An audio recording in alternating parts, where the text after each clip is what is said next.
I'd like to briefly take you on a journey back to the early 2000s, where difficulty in gaming was almost always presented in the format of the following 3 options. Occasionally a 4th if the developer felt extra spicy.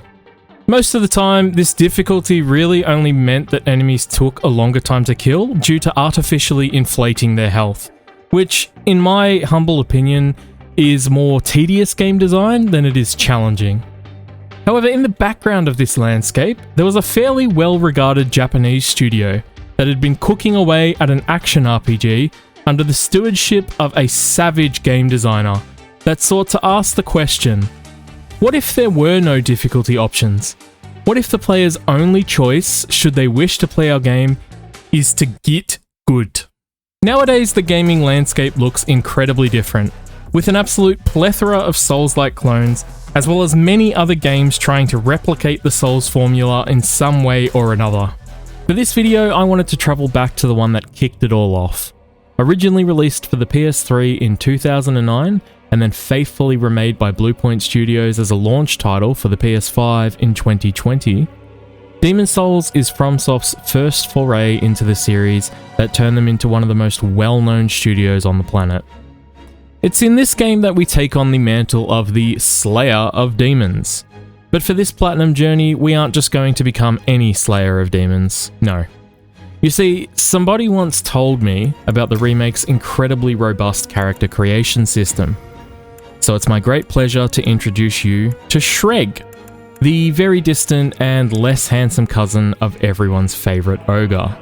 Now, one of the more contentious points about Demon's Souls is that it's often referred to as the easiest Souls game, and this is something I agree with, because there's one very good convincing argument. Magic.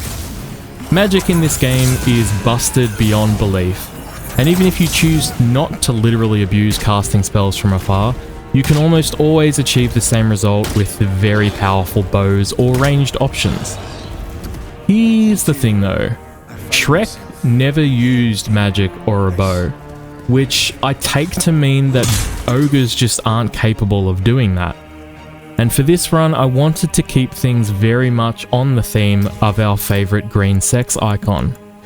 So while I wasn't originally intending for this to be a challenge run, it very quickly turned into one, and made some of the bosses that are incredibly easy unbelievably difficult. I mean, even just like some cannon fodder enemies became unbelievably frustrating. I mean, just look at this. I can't get this item. There's no way for me to get this item now, because Shrek never picked up a crossbow. So, with the preamble out of the way and our intrepid hero introduced, grab yourself a bevy, sit back, and enjoy Shreg Takes on the Demon's Souls Platinum.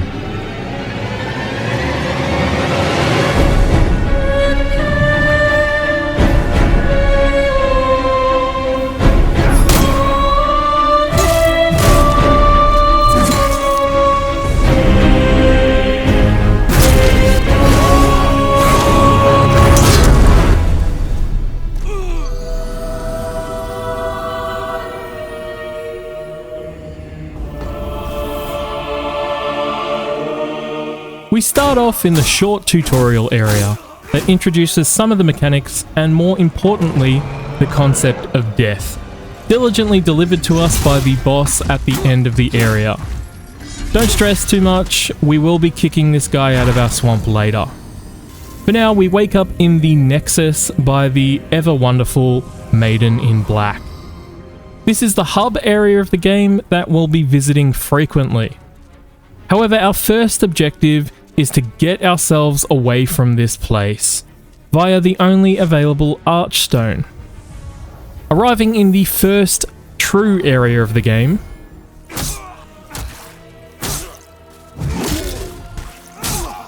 and in no time at all, we come to our very first boss gate, which provides us an incredibly helpful tip at the door. Taking this advice, we see how this congealed gelatinous mass of putrid sludge holds up against 16 firebombs.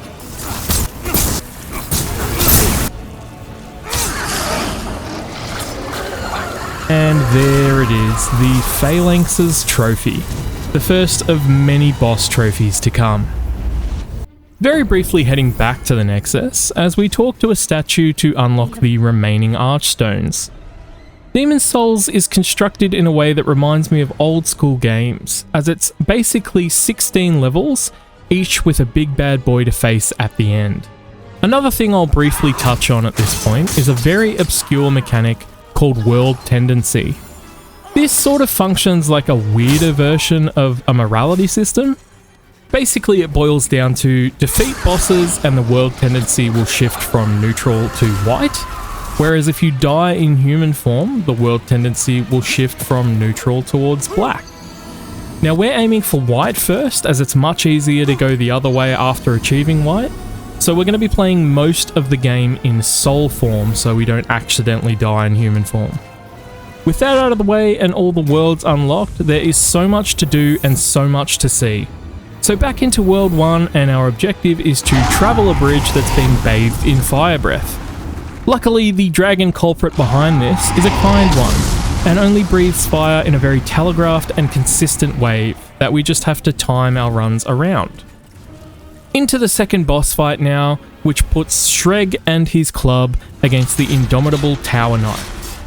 Now this guy looks incredibly imposing, but moves slower than paint drying on growing grass. However, he's accompanied by approximately 93 archers that mercilessly pelt down on us. And for an optional trophy, we have to leave them all untouched until we get the big guy down. So after copying approximately 500 arrows, we finally get this giant dickhead dead and pop the Tower Knight's trophy, followed by One Shall Fall. Now there's also 2 multiplayer trophies we need to be aware of for the playthrough. One of them is for helping someone kill a boss, and one is for invading and killing another player. For the former, we need to put a summoning sign down in front of a boss door and hope that someone summons us. However, I actually live on a very small remote island, rendering this trophy incredibly difficult to achieve. I'm not going to show you every single time I tried to get this waiting at a door, but it happened a lot.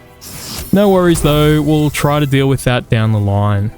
Skipping on off to World 2 now, and we really start to see the power of the only starting weapon that cannot be buffed and cannot be upgraded. We'll be probably swapping this out soon, but for now we're at the next boss door and it's time to get the show on and get paid. Here we fight the Armor Spider. This guy is generally considered to be one of the easier bosses because you can just stand back and toss magic at it and it melts. Easy, job done. That said, even with melee, it's an early boss so it's not too bad, albeit a very terrible melee weapon. And after much trial and tribulation, we pop the Armor Spider trophy. Further on into World 2 with our super powerful upgraded club, we face off against the first flying enemies we're going to see in this game. We really can't do anything about these guys outside of staring at them and hoping they die of intimidation, so we just run away. A little further on, we arrive at the next boss gate, where we'll face off against the Flame Lurker. Now this asshole moves incredibly quick, whereas we swing the Great Club with the agility of one hit approximately every 3 to 4 business days. After our first death, we decide to trade it off for a sword with a little more speed and strap in for a very easy fight. Dodge, dodge, dodge. What is that range? Oh, sick. Kill me from full health. Yeah, that's cool. What is... Give me a fucking second. Oh, cool jab. Cool jab. He doesn't stop. He doesn't stop. He doesn't stop. Why roll? Why? What's the point? Why roll? It does nothing. Why roll? I've got you piece of After dodging this guy's super telegraphed attacks with not at all ridiculous hitboxes, we very easily obtained the Flame Lurker's trophy on our very first attempt with the sword. Moving past this arena that we spent a very brief amount of time in, we come to the next boss gate that leads to the Dragon God. Now, this boss looks like a big deal, but it really isn't so much a fight as it is a stealth survival section. We just have to sneak towards the 2 ballistas to pin it down. Probably not the best move to have 2 weapons that can cripple you pointed at you in your lava pool, dog. After that, all we gotta do is deal with his head, by smacking his jaw and dodging his fire breath. We have to do this with some weapons we found in the previous level for a missable trophy. So we go to work on the old boy, stylishly finishing him off with a right hook followed by a cheeky left jab. And after his obnoxious death animation, we get the Fists of Legend trophy for killing him with the Hands of God. And straight after that, we get the Dragon Gods trophy. Alright, now that is World 2 complete, and because we respect ascending numbers on this channel, we pop on off to World 3, where the enemies here trigger some latent PTSD. Fortunately for us, we have a shiny new sword. After all, we could all use a little change. We press on until we find yet another huge ballista, this one decidedly less friendly than the previous two we encountered, and holds for us a miscellaneous trophy for perfectly dodging all of its arrows, which Shreg executes flawlessly. Another quick trophy to follow as we find some keys just past the ballista that we use to free the captured sage Freak, who is later going to teach us some magic that we cannot use. Heading back to the boss gate, we conduct our usual ritual. God, that doesn't... Our usual ritual. Back at the boss gate, we perform our regular task of trying to get summoned to fight it for the multiplayer trophy. And to my great relief, it was actually successful this time. Before that relief immediately gave way to annoyance. So World 3 has a special mechanic where if you put a summon sign down, you can actually be summoned as the last boss of the area for anyone attempting to fight it. At least this gives Shreg the opportunity to show his intimidation skills by killing his opponent without ever looking at him. Back to our world now, and we go through the boss gate to face off against the Fool's Idol. There's another unique missable trophy here for always hitting the correct target and never hitting one of her clones.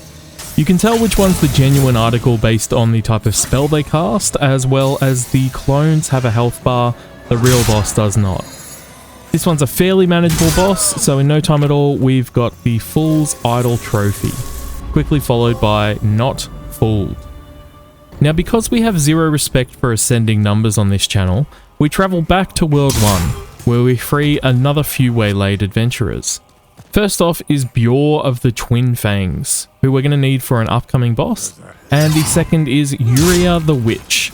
Alongside Freak, she is going to help us out with teaching us magic that Shreg can't use. Getting to the third boss gate of the first world now, and we face off against the aptly named Penetrator. This guy here is my personal vote for the easiest boss in the game, because he's the only one that we get a summon for. And Bjorn genuinely could solo this guy, no problem at all. Once he goes down, we pop Brothers in Arms for killing him with Bjorn surviving, and then we get the Penetrator's trophy. Back to World 3 now, and it's time to face off against the Man-Eater, who gladly reminds us that we have no capacity to hit bosses at range. Now I'm going to be honest, I actually struggled a little bit against this one.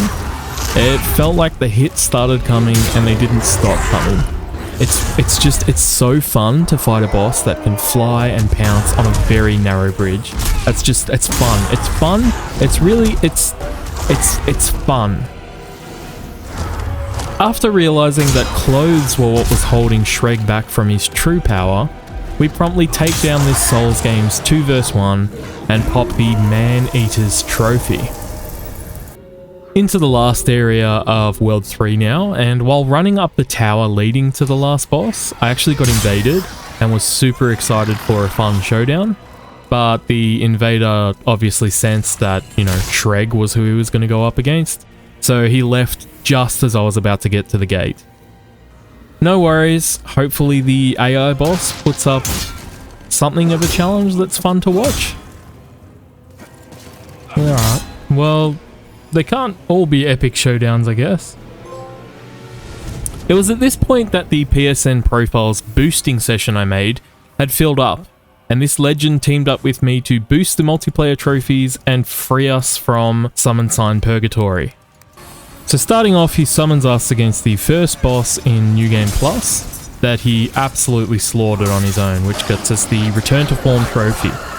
To return the favour, we summon him against the first boss of the 5th area, which was what we were up to, which we made incredibly short work of to grant him the Return to Form trophy and grants us the Leechmonger's trophy. Now, the other trophy requires invading a player and killing them. There was a slight issue with this because our soul levels were so far apart.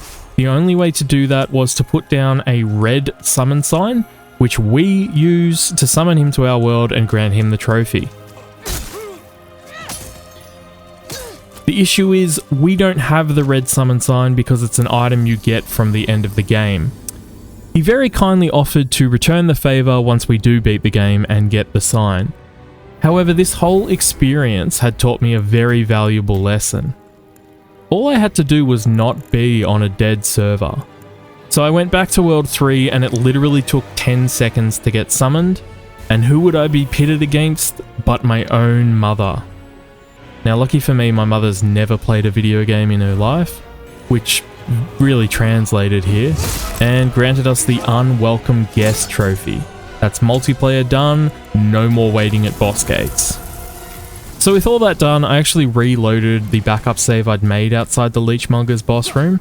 I made this just in case, you know, something went wrong so that I wouldn't waste this other guy's time.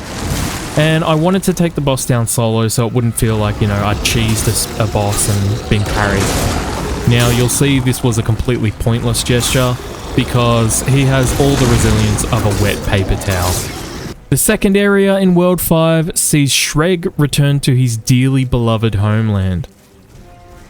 We didn't spend too much time here because the water was getting warm, so we might as well swim up to the boss gate that led to the Dirty Colossus. There's really nothing to say about this guy because he basically falls over if you sneeze on him. So that's the 2 World 5 bosses down without anything remotely resembling a challenge. And if you thought this would continue with the final boss here, you'd be 100% correct. That is, if we were able to use ranged attacks. Meet Maiden Astrea.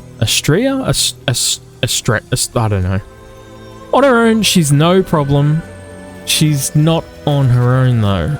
The brick wall in a suit of armor you see here is called Garl Vinland, and he blocks off the left path to the boss with no way to get past him without killing him.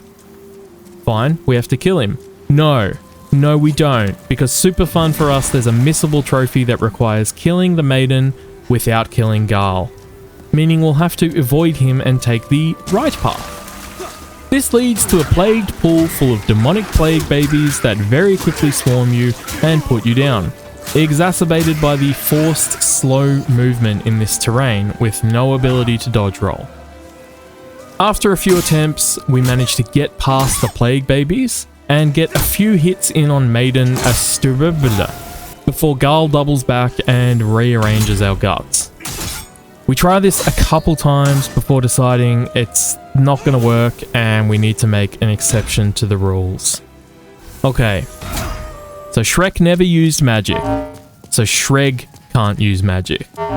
However, Shrek used disguises. Therefore, I think it's fair for Shreg to use the spell Cloak, which should get us past the plague babies and to our target without alerting Garl. Except, surprise, no it doesn't. We realize at this point that this isn't possible. We don't have enough damage to kill her before Garl comes down without using magic, and we don't have the ability to dodge in the plague water, which just gives Garl free reign with his fucking hammer. One of those problems can't be fixed, one of them can. Here is the Sodden Ring, a new addition to the remake that allows us to traverse swampy terrain without restricted movement. With the Sodden Ring equipped, all we have to do now is get past the plague babies, get to Maiden Astrea, attack here for a bit, dodge Garl, get out of the way, go back, resuming our attack, all while taking constant and deadly plague tick damage. It's at this point I'd like to give you a look how this fight and trophy looks for 99.99% of the people that attempt it. After a few attempts with some night kiting, we take down the last boss of World 5 and pop Maiden's trophy, followed by May You Be Unharmed for leaving Gal alive. However, we don't need him alive for any trophies anymore. Okay, World 235 done. If you've been playing along at home, you may have realised we've skipped over World 4, and there's a reason for that. First off, let's quickly enact vengeance upon the deliverer of our first death. And let's meet the Adjudicator, the first boss of the Shadowman's realm. It has an associated missable trophy that we have to get by killing it without knocking it down. However, if you fight it in melee, the only way to damage it is by knocking it down. So you're seeing the problem here, right? Okay, at this point I'm going to need you all to grab hold of your straws because I'm about to go grasping. So we all know the iconic green hero for his animated films, but what you may not know is that he began life in an illustrated children's book. Within said book, he also breathed fire, so it stands to reason that Shreg would also be able to breathe fire. Or, you know, maybe he could throw it.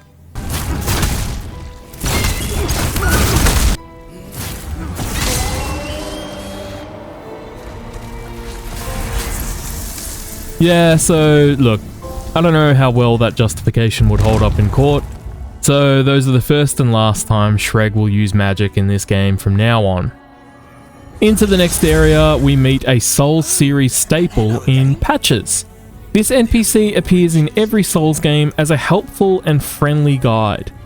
Here in Demon's Souls, he points us towards some treasure and then offers us a boost to get a little bit closer to it.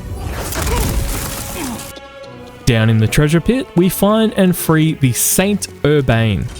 Much like his magic counterparts, he's going to teach us some miracles that we're never going to use. Further into the valley, we come into an old tomb and meet the old hero. This guy is blind, but absolutely sick with it. He tracks you from the sounds that you make and goes completely apeshit on the area where he thinks you are.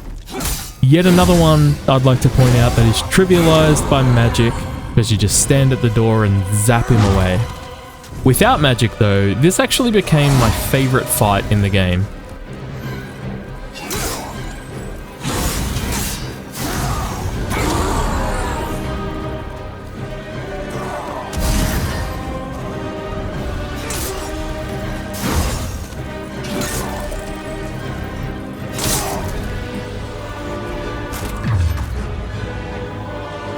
And once we surpass it, we get the Old Hero's Trophy.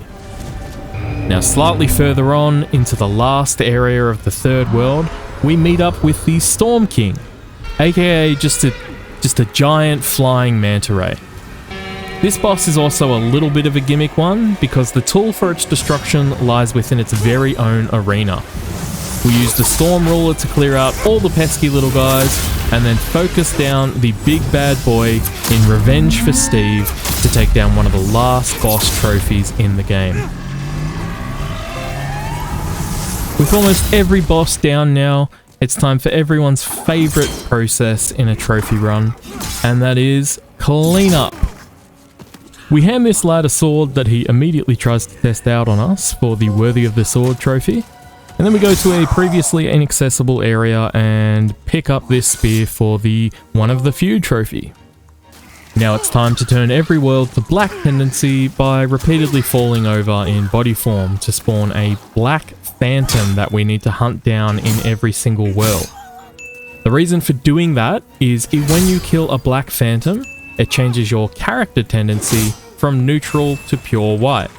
Oh yeah, character tendency is a thing too. Once we've taken them all down, getting our tendency to pure white, we revisit our statue friend for a ring that he only gives to people under those conditions. Almost done with world tendency, and we have to kill this thing, which is required to purchase a miracle. With all that done, it's time for some save manipulation. We upload our save and use most of the boss souls we've collected so far to buy every miracle and pop the Saint's trophy. We then reload so that we have all those souls back, so that we can repeat the process with magic. However, we do need duplicate souls from New Game Plus, so we won't be getting that one just yet. Now, I hope you didn't get too attached to being pure white character tendency, because we're about to turn over to the dark side. We have to get pure black tendency, which spawns in the NPC Mephistopheles, who tasks us with killing basically everyone else that's still alive at this point. The reward for doing so is giving us the foes ring, and then she decides to attack us herself. You have to respect the tenacity of a person that recruits you to slaughter people they couldn't, and then decides, oh, I'm just going to kill this person now. One last order of business for this playthrough before taking down the last boss, and we go and visit Old King Doran. This guy is essentially this game's optional hidden super boss, and he's a complete walk in the park. All we have to do is run up to him, cast Poison Cloud, and then we just watch him die. Except, Poison Cloud is a spell. Here's how you fight him when you don't use magic. And I do use the term fight very, very loosely. We wait for him to attack, dodge it perfectly, because if he touches us a single time, we die. And then backstab him for approximately 3% of his total health. All you do now is repeat that 30 times with perfect execution, and you're golden. He drops the last ring in the game and grants us the aptly named King of Rings trophy. It's finally time to take down the last boss in World 1, who also acts as the last boss of the game, Old King Allant. After the incredible suffering administered to us by the previous king, this guy's a leisurely stroll in the park in contrast. Nope. Nope. Nice try, mate. Nope. With the Lesser King down, we get the False King's Trophy, also marking all bosses dead and all boss trophies acquired. We now head back to the Nexus to get to the last area of the game, where we meet the wriggling form of the actual King Allant, the boss we fought previously just being a projection. This encounter really doesn't serve much purpose outside like a little bit of lore, because he doesn't offer up a fight at all. And once he's down, he drops a sword that we need for this game's ultimate weapon. We do a cheeky sequence break to go and craft it, quickly popping both the Road to Possibilities trophy and Legacy of Kings. Going back down, and it's time for yet another dash of save manipulation so that we can unlock both of the game's endings without having to replay it in its entirety. The bad ending is for killing the Maiden in Black and grants us the Seekest Soul Power trophy. And the good ending is for leaving her to her meditations. You don't get a trophy for this, but we get her soul, which we're going to need to trade for a spell later. We spawn into New Game Plus now, and there's only one trophy remaining and the finish line firmly in sight. The only thing keeping us from it is killing 12 of the 16 bosses in New Game Plus. However, we don't have to explore, we don't have to do any miscellaneous quest lines, we don't have to fulfill miscellaneous boss trophies, we don't have to do any multiplayer trophies, we know exactly where we're going, and at this point Shreg is a very, very strong boy. So with all that out of the way, we buy every remaining spell, and voila! The Sage's Trophy, followed by the second platinum on the account, the Slayer of Trophies. If you made it all the way here into the video, I want to sincerely thank you for spending so much of your time watching Shreg's misadventure through Latria. If you enjoyed it, then a like and subscribe would be incredibly well appreciated, as I really want to continue making this sort of content. If I could push the YouTube begging even further, I'd like to request your genuine feedback, good or bad, regarding the video itself. Was the audio clear enough? Was there too much waffling on and not enough action? Were the setting transitions too abrupt? Should I have focused more time on the Maiden in Black's feet? Should I have licensed All Star by Smash Mouth and had that playing on repeat for the entire video. Anything that you can think of that might have made you enjoy this video a little more is something I really want to hear. For now though, thank you again, and let's see Shreg signing up. Wait, what is that he's pointing to? Ah,